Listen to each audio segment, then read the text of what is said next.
Good to see you again. It's been a little while, but we're back, and we thought we would mix it up a little bit. We would talk a little bit about something personal that we enjoy, sports, and I think there's a lot of interconnectedness between sports and the athletes we admire in our professions and sales. I've noticed, and I've from talking to you, I already know this from our conversations, but I noticed right behind you there's a little book there about Michael Jordan. You've not been shy about, your favorite athletes. I don't want to steal your thunder, but I want to talk about who your favorite athlete is and why. So tell Yeah, us about.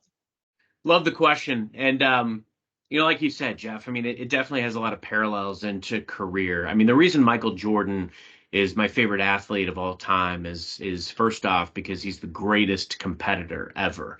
And you may beg to differ slightly with your choice, but I think we gravitate toward these people because they're winners, no matter what it takes, no matter what it does to their body or their legacy or whatever it is, they play for love of the game and they do it better than anybody else.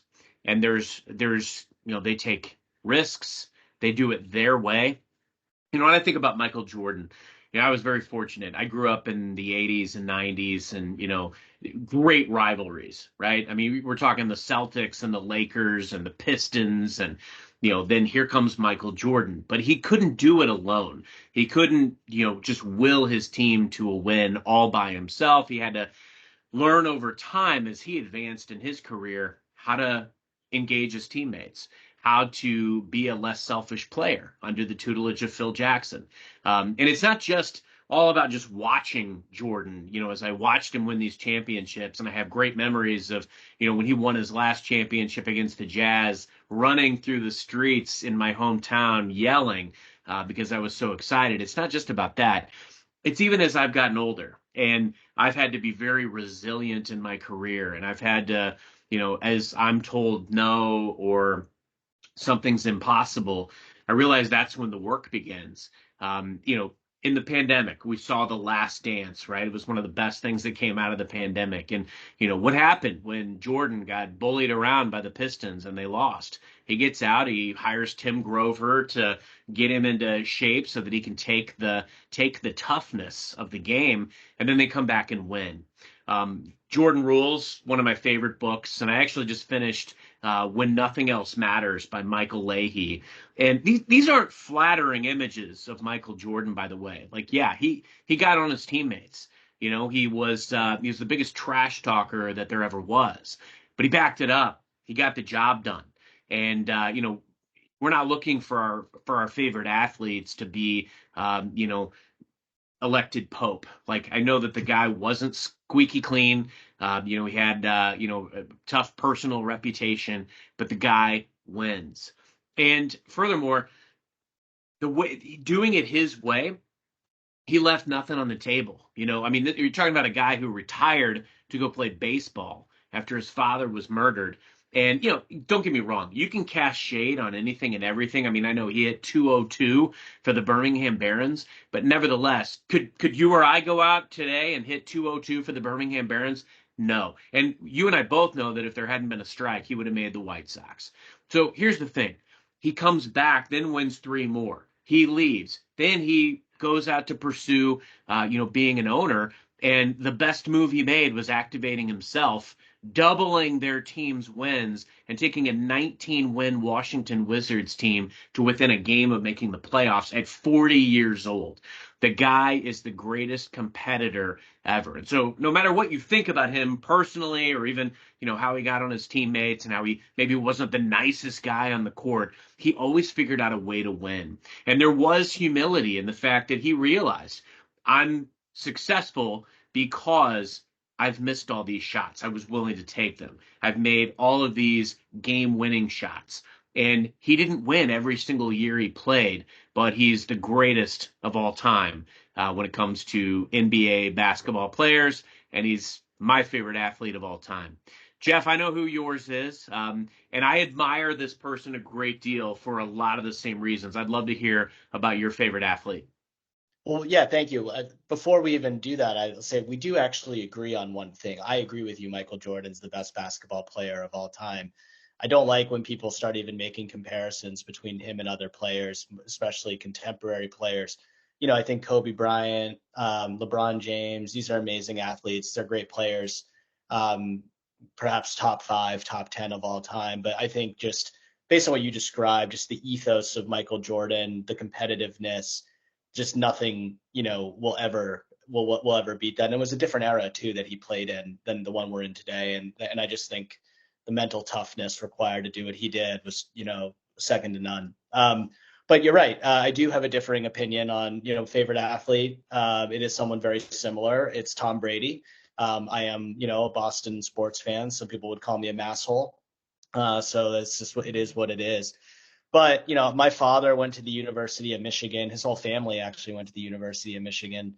So I kind of adopted University of Michigan sports as a kid growing up. And even though I went to Princeton, I care about Princeton sports, but no one really, they're not really registering on most people's radar. So Michigan football was something that's been really important to me. So I saw Tom Brady growing up as a kid. I knew who he was. I liked him. And when the Patriots drafted him, I think my father and I were the only people in all of New England who knew who this person was. But he was drafted in the 6th round, pick 199. This is someone who's an underdog his entire life. People don't know this. He was like a ninth string quarterback at Michigan when he got there. I'm not even kidding. Like they roster like 7 or 8, 9 different guys. He was the lowest on the totem pole. He eventually worked his way up to the top, but then he had to split time with Drew Henson, who was a Major League Baseball prospect who, ended up playing for the New York Yankees. Long story short is that Brady was kind of disrespected in a lot of places throughout his career, including, I think, in the end with the New England Patriots. But he came in as a fourth-string quarterback. He was behind 3 other players, and he eventually worked his way to the starting role, winning, 7 Super Bowls. I mean, we were in the Super Bowl literally every other year on average for about 20 years. I mean, not even just the championships, but just getting to the championship or being in the AFC championship game just every single year for that period of time in a sport like football, no less, where there's so much variability in what the outcome can be and what teams are good and bad year to year. I think just is a remarkable achievement. So I like him a lot. I know there's people who don't like same thing, as Michael Jordan, that disagree with some of his personal stuff, don't like him. I think what people tend to do is just be jealous of people that are successful. So whether it's Michael Jordan or Tom Brady or whatever, there's always going to be haters. I always appreciated, this is someone who said, I'm going to play till I'm 45, 46 years old. He did it. People consistently doubted him. He thrived off of that doubt. He had a chip on his shoulder. Kind of reminds me a little of myself, except I'm not as good at Tom Brady at just about anything. But you get the idea. I aspire to be like him. I think he's a great leader. So yeah, I have to go with Brady. But obviously, I view Brady as the Michael Jordan of his sport. And so in that way, I think they are quite comparable. I love it, Jeff. I mean, look, haters gonna hate, right? I mean, I think when you're great, when you're playing at that level, and there's a great line in a book that I read recently, "Can't Hurt Me" by David Goggins, where he Yes. says, you're never gonna meet a hater doing better than you, and it's true. So obviously, these are the best. There's always gonna be people that are throwing shade. I got to see both of them play.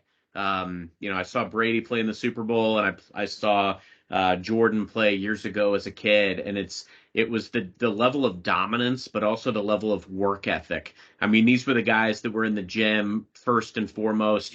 Jordan had his famous breakfast club. These guys couldn't even hang with him in his workout regimen. And you can read all these great books, like Phil Jackson, 11 Rings. He talks about Jordan. Tim Grover's book, Winning, and he's got another one called Relentless, and he just talks about that mindset.